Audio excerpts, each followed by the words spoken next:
It's here.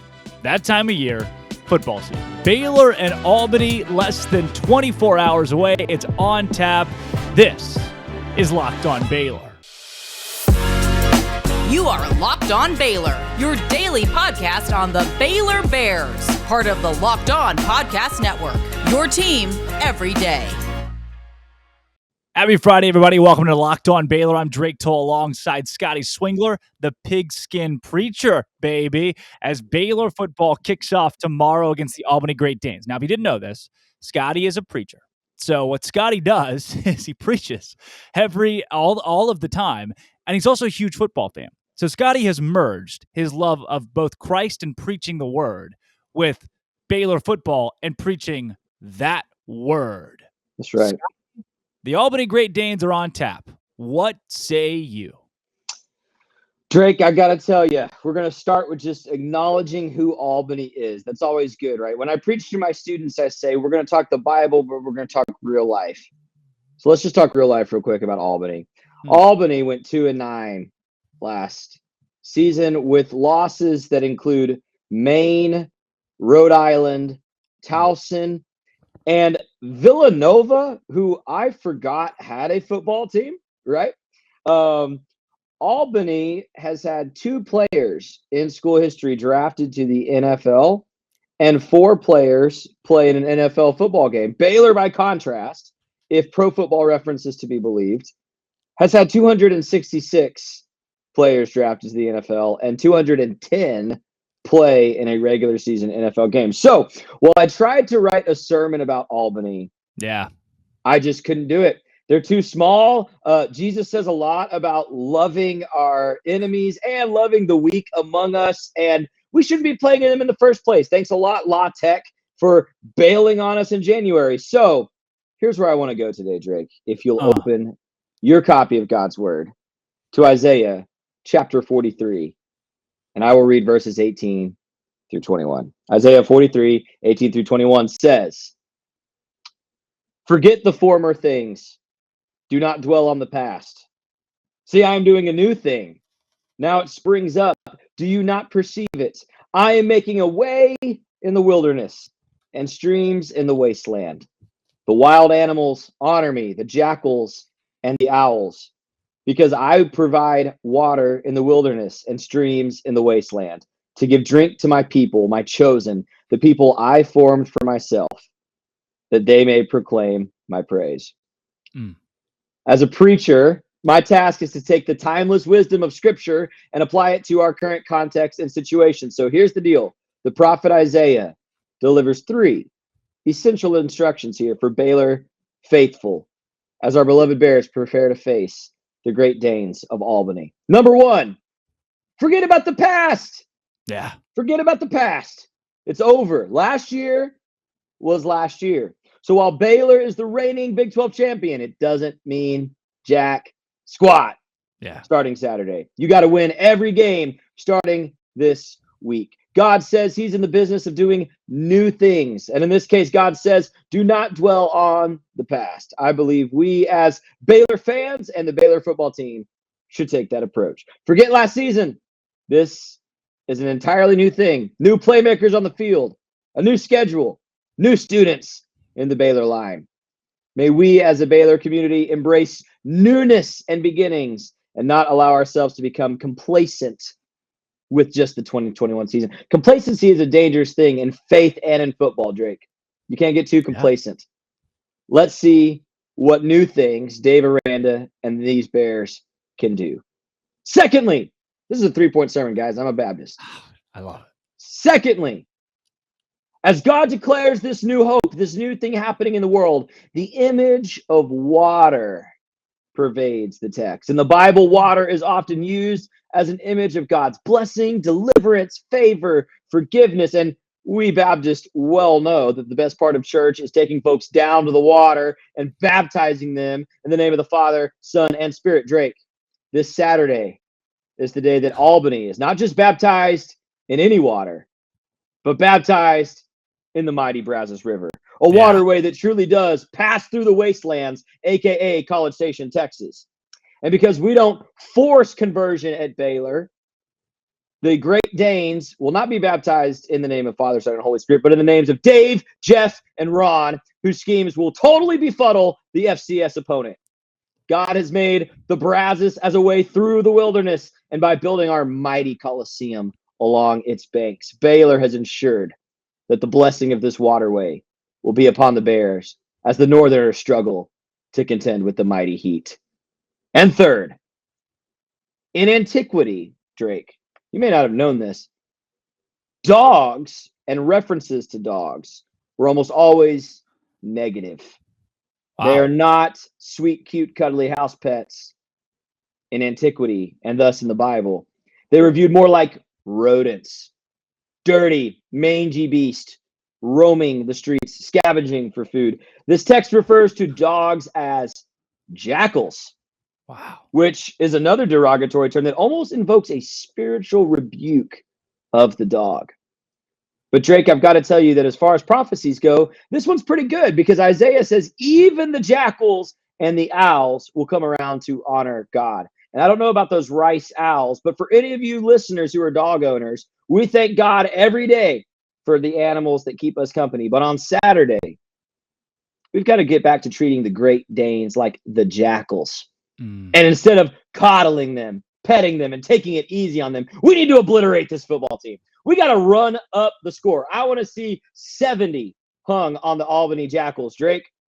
We can make up and be nice after the game, but from kickoff to final whistle, I want to see Baylor treating these guys like mangy beasts and showing them no mercy.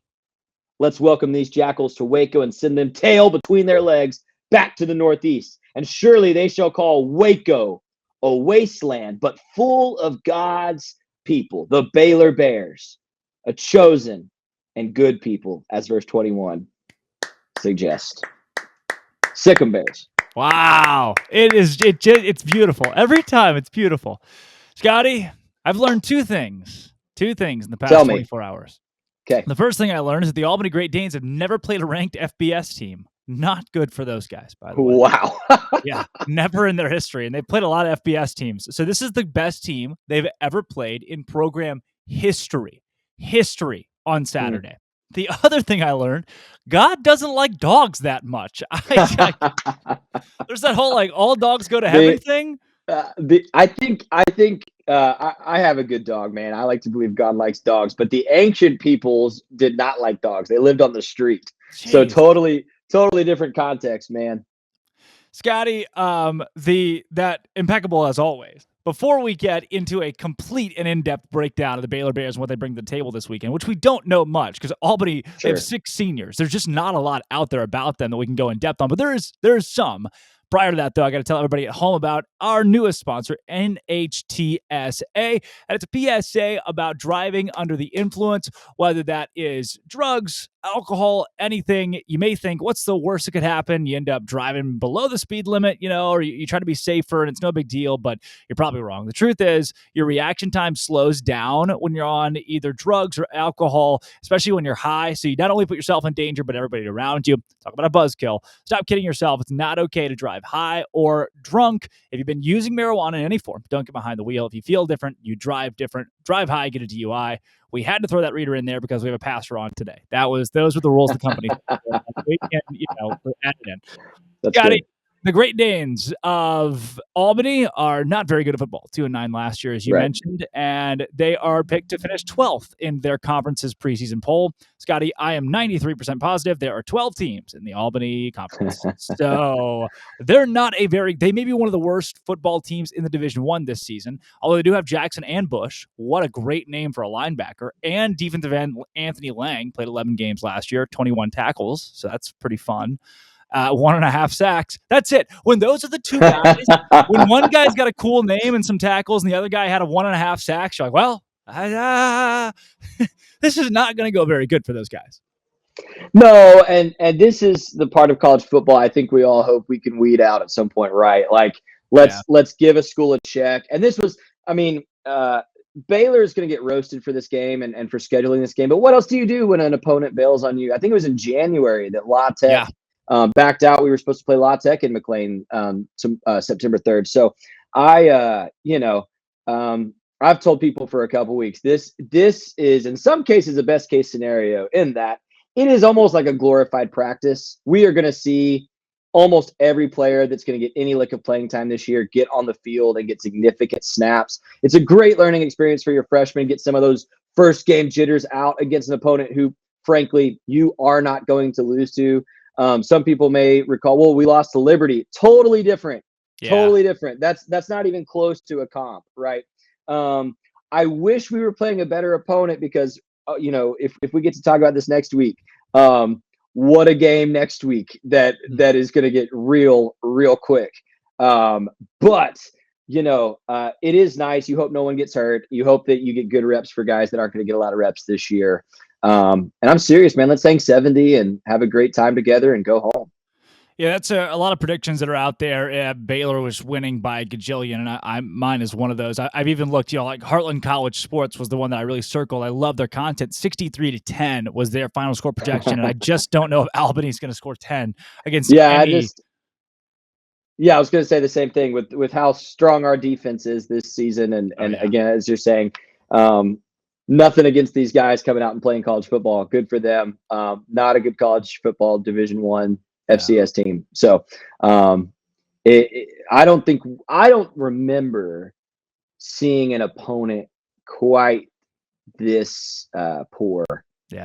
Maybe ever. This is pretty dramatic. We played Wofford when I was a student. That was about the same as this, I feel, but it's been a long time.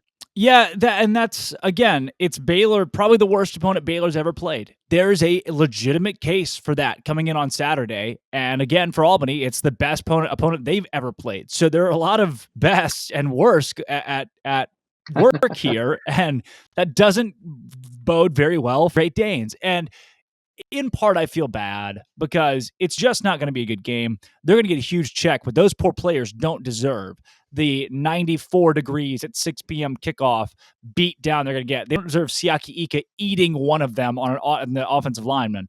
And it's exciting to watch football come back, but it almost feels like the appetizer for the rest of the season. As a college football fan, as a Baylor fan, I am not as excited as I would be for Baylor BYU.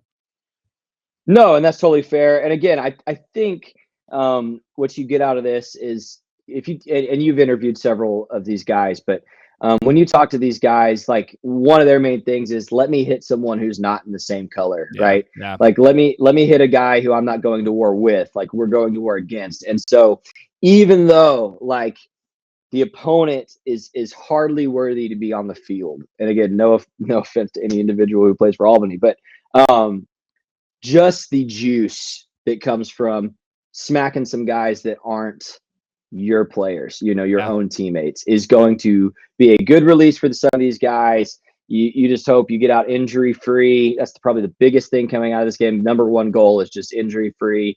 Dude, I'm kind of excited to see reps down the depth chart though. How many running backs and receivers are we going to see? Do we see all? I think we're going to see all three quarterbacks. I think we're going to see Drones and Anthony get in and make some plays, and that's fun. And so, even as a fan, that's what you look forward to in these kind of games. Is like, okay, how good does Kyron Drones look just running the offense compared to some spot time last year, right? What does this Luke Anthony kid look like, who the last time Baylor fans saw him play was against Baylor when he was with Abilene Christian, right? Yeah. That's going to be fun. I mean, I'm going to enjoy that side of it. If you're really a football head, I think that's what you get out of this. Scotty, before we get you out of here, I've got Dave Aranda coming up in the third segment. Just press conference clips to preview the Albany Great Danes. And, I was about to give you a huge be nuts. Congratulations. And also look around college football at some of the top 25 games. But first, your score prediction for how's this game going to go? Your score prediction, and then what does the final stat line look like for one Blake Shapen?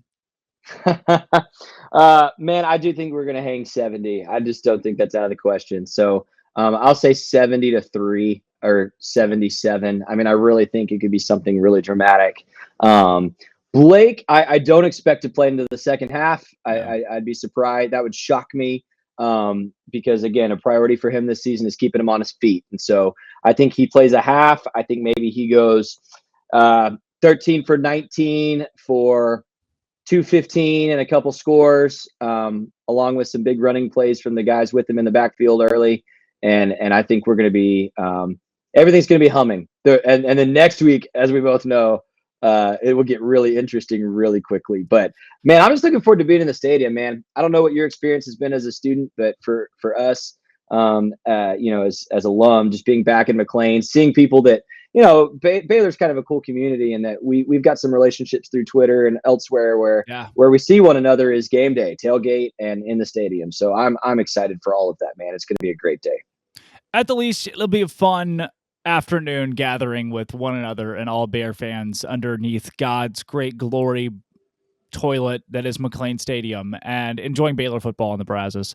It is not going to be a good game. The people will leave at halftime, except for me. I'm staying for the whole game, which I'm starting to think like, wow, that's going to be a lot of staying and watching football. Possible running clock. I've seen it in Division I football. We've seen the running clock before. It has happened before. And it's happened. It happened many times in my time as a student. In some of those early, the Wofford game, I think was one of them, the one I mentioned earlier. So yeah, you're right. I think a second half running clock would not be out of the question, especially with the heat, man. Those Northeasterners, again, it was the same with Wofford. You come down, you're just not ready. You're just not prepared. So that's a good point as well. Hopefully that gets us home earlier though. So let's go. Well, Scotty, I will see you tomorrow. Yay! Inside the football stadium at McLean and see all the Baylor fans there. Scotty, thanks as always. Hey, see you next time.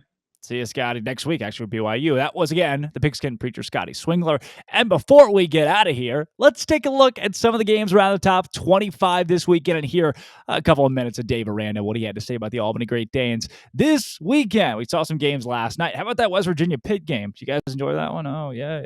Friday, today, Michigan State, Western Michigan. I don't really care. I won't be glued to that one. I will be covering a game in Melissa, Texas, but then you get into Saturday's nitty-gritty slate. The morning games are not fantastic. The one that I have circled, 11 a.m., 13. NC State goes on the road against East Carolina. NC State only 11.5-point favorites, despite being a top 15 team and one of the best teams, in my opinion, in the nation. I think they're going to be a solid ACC squad this year. Michigan and Colorado State's not going to be close. Texas A&M and Houston also not going to be close, but then you get the afternoon slate, and hello! 2:30, Atlanta, Georgia, Mercedes-Benz Stadium. Number 11, Oregon. Number 3, Georgia. The UGA Bulldogs are 17-point favorites.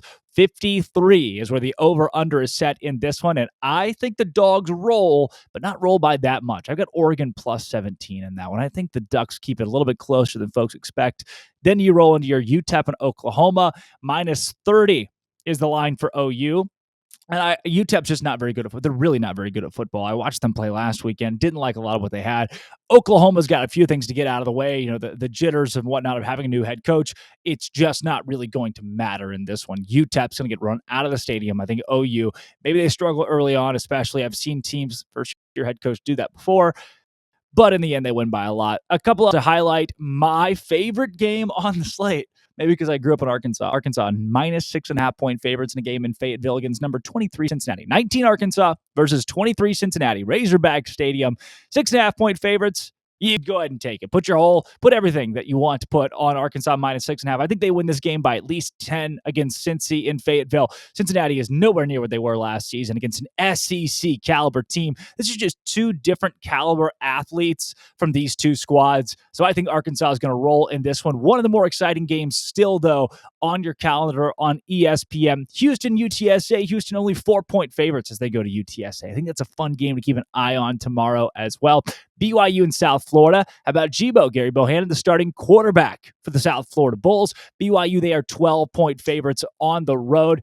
I think South Florida keeps it close. They're trailing by 7 or 10 throughout the duration of the game, and then BYU scores a late touchdown to cover the spread of minus 12 in that one at 3 p.m. But turn your TV on to ESPNU to catch some Gary Bohannon action. Some more of the intriguing games in the evening, 6 p.m. Number 7, Utah goes to Florida. Weird game. Utah is favored by 3 on the road against an SEC opponent. Utah's number 7, top 10 team on the road against an unranked Florida team that I don't think is going to be very good. 51.5 is the over-under. What do you think?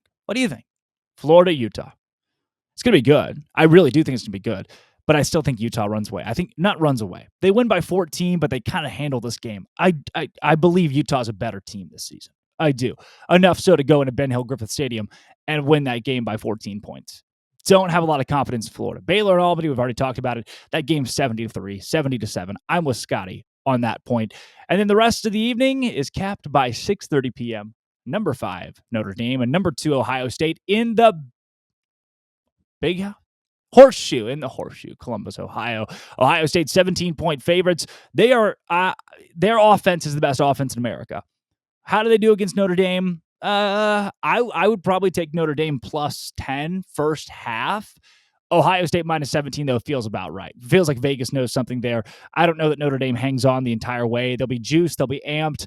I just think Ohio State is in a different caliber than most teams are going to play this season. They are a lock to me for making the college football playoff this year. Then rolling into Monday, where we will have a show on Monday, by the way. Number 4, Clemson against Georgia Tech. That game's going to be fun. Also, Mercedes-Benz in Atlanta. So plenty of games. College football is back, folks. Keep your eyes on over the course of this weekend. It all starts tomorrow, and the Baylor Bears and the Albany Great Danes kick things off at 6 p.m. Central Time. I'll see you there. If you're at the game, let me know. I'd love to come say hello and fraternize or whatnot. For now, though, we're going to send it to our good buddy Dave Aranda in his press conference on Monday, where he talked about the Albany Great Danes. And the next time I see you on this show, will be after this. Excited to get to game week. I know this camp has been very good for us. There's been a fair amount of growth in the camp. You could see guys that were kind of starting the camp looking for belief and looking for something to kind of hold on to and something to build upon. And I felt like throughout the camp, the foundations of all of it became stronger and more fortified, and feel there's a ton of growth throughout the camp. But excited for this week. I look at Albany and see a defense that's veteran in the back end and up front plays technique and tries to leverage the run game. And then you look at offensively, you see a running back that's new, that's going to be something to deal with. You look at a tight end that's a mismatch. And then I think quarterback-wise, you're probably going to see, probably more than one. And so I think all very talented. And so it gives us an opportunity to come out and really, be challenged to be at our best. I think winning at every level takes so much. It's just very difficult to do. And I think for a lot of our young people, for them to be at their best, for them to give the effort and the detail that's needed to give us a chance to win that's going to be a very strong test for them. And so excited to be in that quest with them. Take any questions you guys have. Yeah, Dave, you mentioned team growth. As far as this game, team growth, development, any specific areas you're hoping to see come forth? Or Yeah, I think two areas. One would be just leadership, and just guys that in the past, in the summer particularly, we would have there might be one way an old guy on the team says something, and there might be one way a young guy on the team says something. There might be one way a skill player says something. There might be another way a lineman says something. And there's various other areas that all that gets into, but they're all saying the same thing. And then I think they're all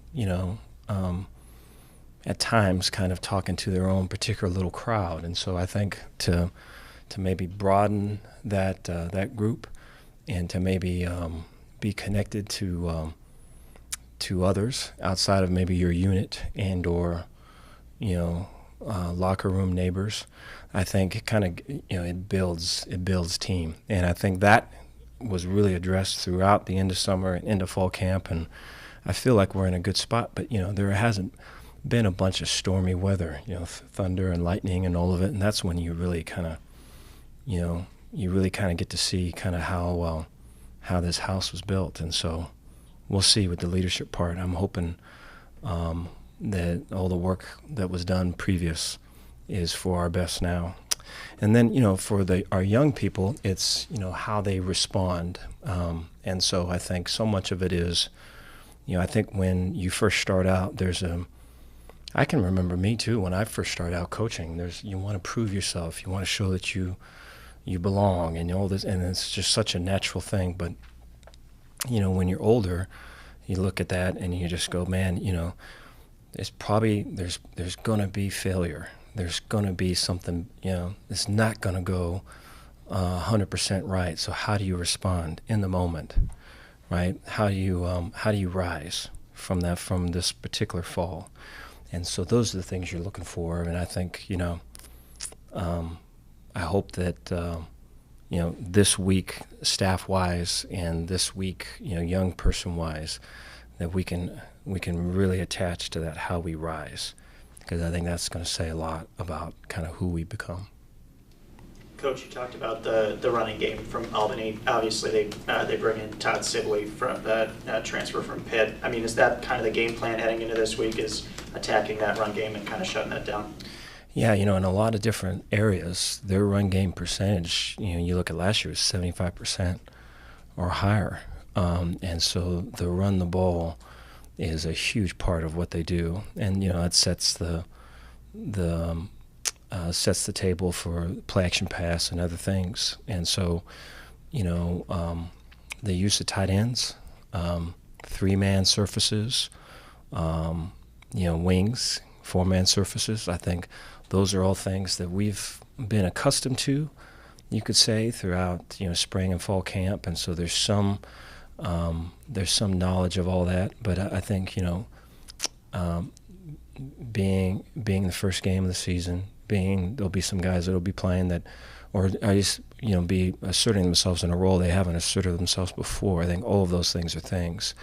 And then, in terms of what is new, which we're counting on stuff being new from Albany's side, and what has to be adjusted and how that's communicated and how quickly that's adjusted, all of those things are really kind of the task within the task, for sure, in defending them. Dave, any season is kind of a progression in terms of, trying to get better each week and stuff. Certainly we saw that last year. With that in mind, what do you most want to get out of this first game other than a win? Identity. I think, we want to, we talked about this in the staff meet earlier today, identity, competitive maturity, and energy. I think identity, we talked about, there's a jazz musician who said, jazz is simple, but simple ain't easy. And it would be great to really be good at the simple ain't easy part. And, I think there's a fair amount of teams that maybe struggle with that part, and for us to really make an impact in that area would be ideal. Then I think the competitive maturity part. So how do we handle? I think to go up, you first have to go down, and you have to kind of. I think we can define suffering as any time that you're not in control. And so what's great about football is that fair amount of us are going to not be in control of outcomes of this call or that result and all these things. And so how we handle that will have a lot to do with kind of,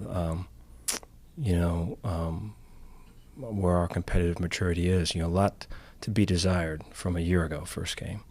And then I think energy-wise, I think there's going to be a strong energy to start the game. But depending on where the game is, we're struggling to get in it. We're ahead of it, regardless of where it is, right? We want to be able to continue to build energy, and so that our sideline is winning the battle of sidelines, and that our team is out there performing and getting better as the game goes. All right, thanks to Coach Dave Aranda, and get excited, folks. Albany tomorrow, Baylor tomorrow. College football is back. This has been, always will be. Come back on Monday after a huge Baylor win. I can't wait.